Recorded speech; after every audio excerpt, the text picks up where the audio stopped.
Imagine losing a $12 billion empire in seconds. What would you do?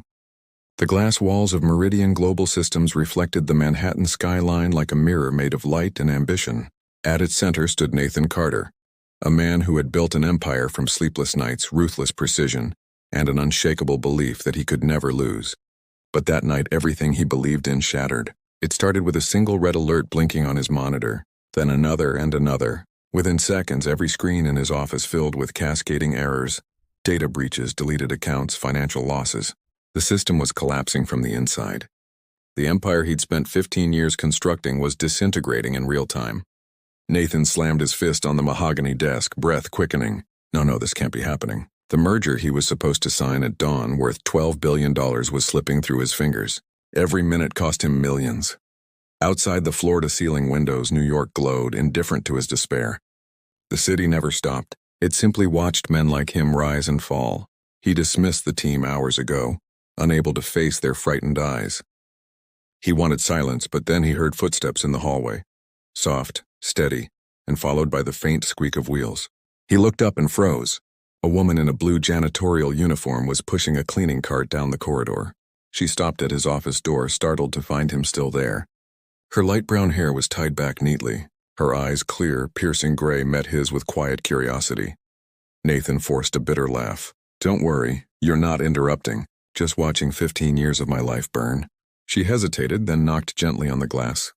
"Are you okay, sir?" Her voice carried a soft accent, Spanish maybe. "Define okay," Nathan muttered. "My company just died in front of me." Her gaze flicked to the monitors. "That's a cyber attack," she said calmly. He turned toward her, stunned. "Excuse me?" She nodded slightly. "I used to work in cybersecurity before life happened. May I take a look?" Nathan blinked. The woman mopping his floors was asking to handle a crisis his own engineers couldn't fix. He wanted to laugh, but there was something in her eyes. Not arrogance, certainty. He stepped aside. "Knock yourself out," she sat, fingers flying across the keyboard with the kind of confidence born of obsession. Her name tag caught the light. Lucy Rivera. Within moments, she was accessing hidden directories Nathan didn't even know existed. "Who are you?" he whispered. "Someone who refuses to let things die before trying to save them," she replied without looking up. "Your backup servers, are they linked to your mainframe?" "No good, that's your miracle." She began typing commands faster. Lines of code streamed by. The chaos on the screen slowly shifted. Some directories reappearing, some data returning. For the first time that night, hope flickered in Nathan's chest. Lucy's expression stayed focused. "I'll need full access." Nathan hesitated, then handed her his master key card. "You've got it. Don't make me regret this." She glanced up briefly. "I won't. But when this works, don't forget who was here." That hint of confidence made him smirk despite everything. Deal. Hook. But what if the real threat wasn't the hack? It was someone inside the company? Together they descended to the sub, the server room Nathan once called the heart of Meridian Global.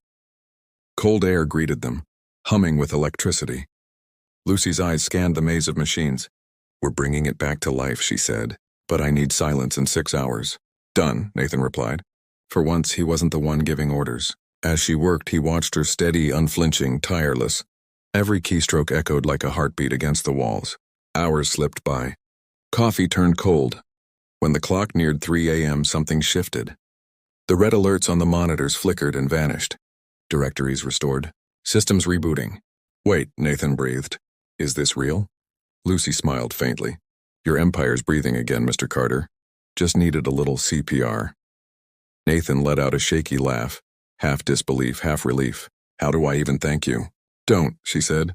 "Just fix what's broken outside the system, too." When dawn spilled through the vents, the network flashed a single message. "System restored successfully." Nathan stared at it silent. Lucy leaned back, exhaustion and pride mingling in her eyes. "Congratulations," she said softly. "You're alive again." He turned to her. "No, we are." As the first employees arrived that morning, they found their CEO sitting beside a woman in a janitor's uniform, both sipping coffee like old friends amid glowing screens. They didn't know that she had just saved the entire company, or that she just changed the course of his life forever. Do you believe people can appear in our lives at the exact moment we need them most? The following morning, the atmosphere inside Meridian Global Systems was unlike anything Nathan Carter had ever felt. Employees whispered as he walked past, unsure what had happened during the night, but aware that something monumental had changed. The servers were alive again. The data restored, the company saved, and it all came down to a woman who'd once been invisible to everyone there. Lucy Rivera. Nathan gathered his senior staff in the boardroom, sunlight filtering through the glass walls as he spoke.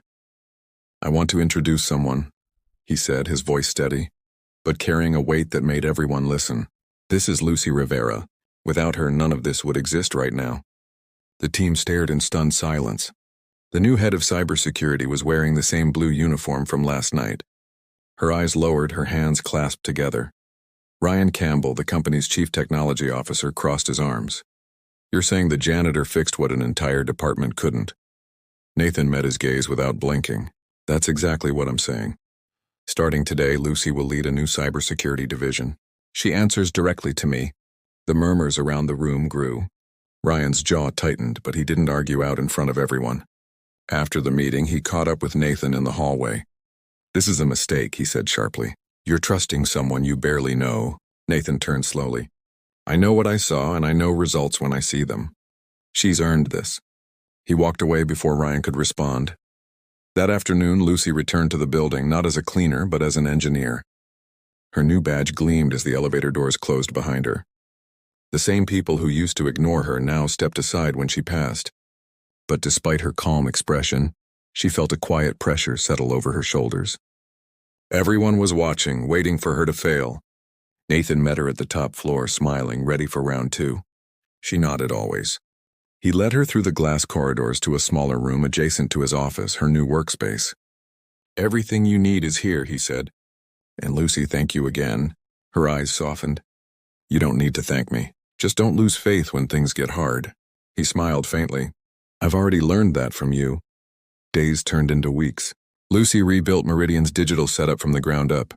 She implemented new rules, encrypted systems, and trained a small, loyal team. The company's recovery became headline news. Investors returned. Clients praised their strength. Yet beneath the success, something felt wrong. Strange activity began appearing in the logs. Unexplained pings, encrypted messages to external servers. Someone was still inside. One evening, long after the offices had emptied, Lucy stayed behind reviewing old access data. Nathan stopped by, still in his suit, carrying 2 cups of coffee. "I figured you'd still be here," he said. She accepted the cup gratefully. "Something's off," she murmured, pointing at the screen. "These signs match the ones from the attack, but they're coming from inside our network now." Nathan's expression hardened. "You mean someone in the company is behind it?" "I can't prove it yet," she said. "But whoever it is, they know this system too well." The next day, she discreetly began tracing the intrusions. Every lead vanished behind proxy routes and fake credentials. But one pattern stood out. A device that logged in late at night under admin clearance. When she cross-referenced the timestamps, one name surfaced again and again. Ryan Campbell.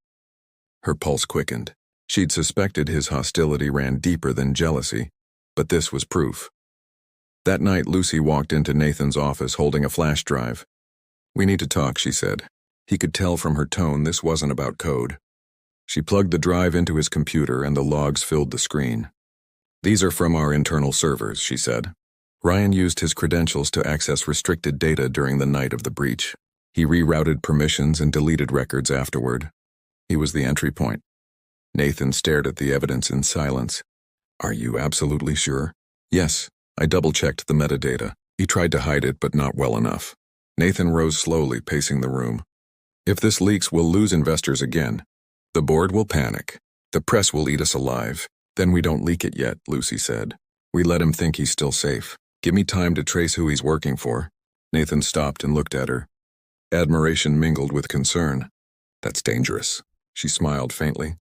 "So was trusting me the first night. But you did." Over the next few days, Lucy played a silent game of cat and mouse. She shadowed Ryan's activities, setting up decoy systems that mimicked valuable databases. Every keystroke he made revealed more about his methods. She barely slept. The more she uncovered, the clearer it became that Ryan wasn't working alone. Someone above him had orchestrated the entire attack. Late one night, as she prepared to leave, her phone buzzed. An unknown number flashed on the screen. The message read, "Stop digging or you'll regret it." Lucy froze. Her reflection stared back from the dark window, calm but defiant. She forwarded the message to Nathan and locked her phone. When he called seconds later, his voice was sharp. "Are you okay?" "I'm fine," she said. "But this proves we're close." He exhaled slowly. "Then we stay ahead of them." The next morning, Lucy arrived early. In the parking garage, she noticed something strange. A small black device under her car bumper. She crouched down, a GPS tracker. Her chest tightened. Whoever was behind this knew where she lived, where she went. Every move she made. She brought it straight to Nathan's office.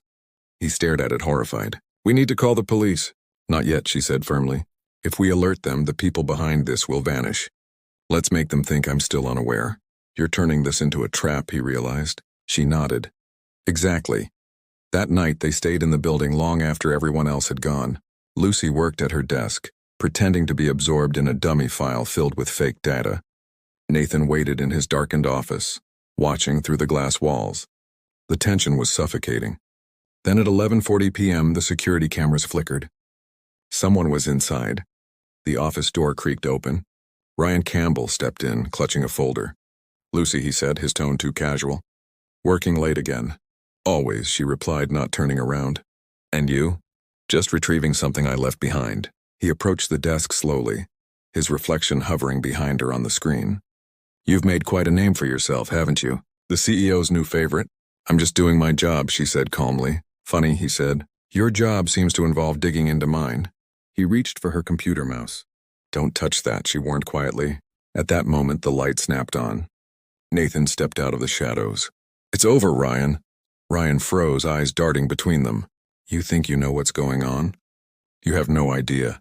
Meridian sold its soul years ago to people who don't care what burns as long as they profit." "You mean Neuroline Systems?" Lucy said, watching his face. His silence confirmed everything. "They paid you to destroy us." Ryan laughed bitterly. "Destroy? No, expose. You're both pawns. You'll see soon enough."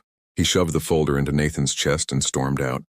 Security gave chase, but by the time they reached the elevator, he was gone. The cameras went dark seconds later. Lucy clenched her fists. He knew how to kill the feeds. Nathan exhaled. "We'll find him. We have to." At dawn, Lucy's code traced a digital trail, encrypted transfers leading to an anonymous firm in California. She looked up at Nathan. "This is bigger than Ryan. Neuroline's buying people inside our company, maybe even our investors. They want to take over from within." Nathan rubbed his temples. "So what now?" "We expose them," she said. "But on our terms." He studied her for a long moment. "You realize this could destroy both of us?" She smiled softly. "Or it could finally set things right." Outside, the New York skyline began to glow with the first light of morning. They stood there in the silence of the server room, surrounded by the hum of machines and the faint echo of trust rebuilding itself in the most unlikely way. Nathan reached for her shoulder. "Lucy, whatever happens next, I need you to know I trust you." Her voice barely rose above a whisper. "Then let's make sure that trust is worth it." Do you think Nathan was right to trust Lucy completely after everything that's happened? The following week, Meridian Global Systems appeared calm on the surface, but Nathan and Lucy knew the storm was far from over. Ryan Campbell had vanished, and every trace they followed led back to Neuroline Systems, the same rival company now aggressively bidding for Meridian's clients. The board demanded answers, the media speculated about internal corruption, and Nathan's faith in his people wavered. Only Lucy remained steady, her mind razor-sharp despite sleepless nights. One evening, Lucy was reviewing encrypted communications when she spotted something. A familiar signature hidden deep inside the network. "It's Valeria Stone," she whispered, realizing the chief financial officer had been involved all along. She was funneling confidential data to Neuroline through an external consulting firm called North Park. Lucy immediately alerted Nathan. "She's the one who kept the door open for them," Lucy said, her voice cold. Nathan froze. "Valerie, I've known her for years. She's been with me since the beginning." "That's what makes it so dangerous," Lucy replied. "No one suspects loyalty until it turns into betrayal." Nathan agreed to confront her, but Lucy insisted they gather evidence first. For 3 days, she built a digital trap, an isolated server that mimicked Meridian's financial system filled with decoy files and trackers. The bait was perfect. On the fourth night, the system pinged. Someone was inside. Lucy watched the screen light up with commands streaming from Valerie's credentials. She traced the signal straight to an office in Lower Manhattan. "She's there right now," Lucy said. Nathan didn't hesitate. "We end this tonight." They drove through the empty city streets, the silence heavy between them. When they reached the address, a sleek glass building loomed over them. Inside, the lights were still on. Lucy connected her laptop to the building's network from the lobby and confirmed it. Valerie was logged in upstairs. Nathan clenched his fists. "Stay behind me." "No," Lucy said. "We do this together." They found Valerie in a corner office, perfectly composed as if she'd been expecting them. "Nathan," she said, her tone almost warm, "you shouldn't be here." He stepped forward. "You sold us out. You sold me out." She smiled faintly. "I didn't destroy anything that wasn't already rotting. Neuroline offered me freedom, something you never gave me. Freedom doesn't come from betrayal," Lucy said, her voice calm but firm. Valerie turned to her. "And you, Miss Rivera, the miracle worker. Don't you realize you're just a placeholder? When this is over, they'll forget you too." Lucy didn't flinch. "Maybe, but at least I'll know I fought for something real." She pressed a key on her laptop. Valerie's screen froze, a trace alert flashing across the monitor. "Everything you've done is recorded," Lucy said quietly. "The authorities will have the evidence in minutes." Valerie's expression faltered for the first time. "You think this ends with me?" she whispered. "There are people far more powerful than you can imagine." "Maybe," Nathan said. "But tonight it ends with you."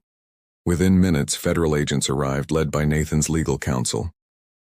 Valerie didn't resist. As they escorted her out, she turned to Lucy.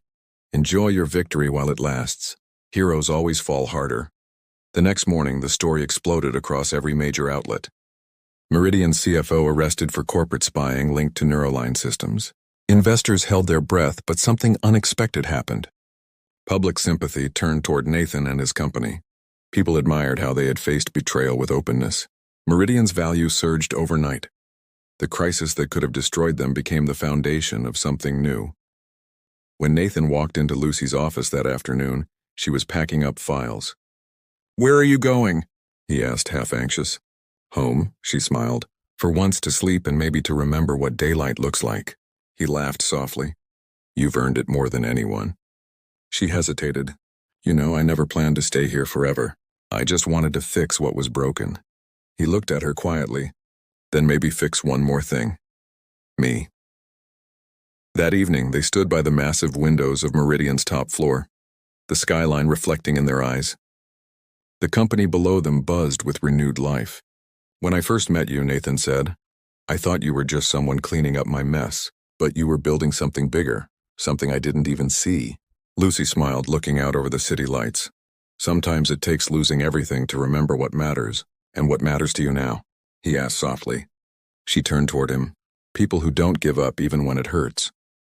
Months passed and Meridian flourished under Lucy's new cybersecurity division. Nathan had the old server room renovated into a research center bearing her name. When he brought her down to see it, her breath caught. "The Rivera Innovation Lab," she read aloud. "You didn't have to." "I wanted to," he said, "because this company wouldn't exist without you. And maybe I wouldn't either." Lucy laughed, shaking her head. "You're getting sentimental, Nathan Carter." "Maybe. Or maybe I'm just finally honest." He reached into his pocket and pulled out a small box. "You once told me that saving something doesn't mean you own it. It just means you care enough to fight for it. Well, I've been fighting to tell you this." He opened the box, a ring catching the reflection of the server lights. "I don't want to lose you. Not as my engineer. Not as my friend. I want you to stay because you choose to." Lucy's eyes filled with emotion. "I chose this a long time ago," she said softly. "You just didn't notice." Nathan smiled, slipping the ring onto her finger. "Then I'm finally paying attention." The story of Meridian's rebirth spread far beyond Wall Street. It became a tale about redemption, trust, and the power of ordinary courage. Investors called it the miracle recovery. But for Nathan and Lucy, it was never about the numbers. It was about learning that sometimes the most extraordinary people are the ones nobody sees until the night everything falls apart. That night, they walked out of the building together under a soft drizzle, the lights of New York shimmering around them. For the first time in years, Nathan didn't think about stock prices or competition. He thought about the woman who had shown him what it meant to believe again. Lucy slipped her arm through his. You know, she said with a faint smile. I think miracles don't come from the sky. They come from people who refuse to quit. Nathan looked at her, his voice low. Then you're the only miracle I'll ever need. Do you believe that sometimes the people who seem least important can change everything? How did this story make you feel?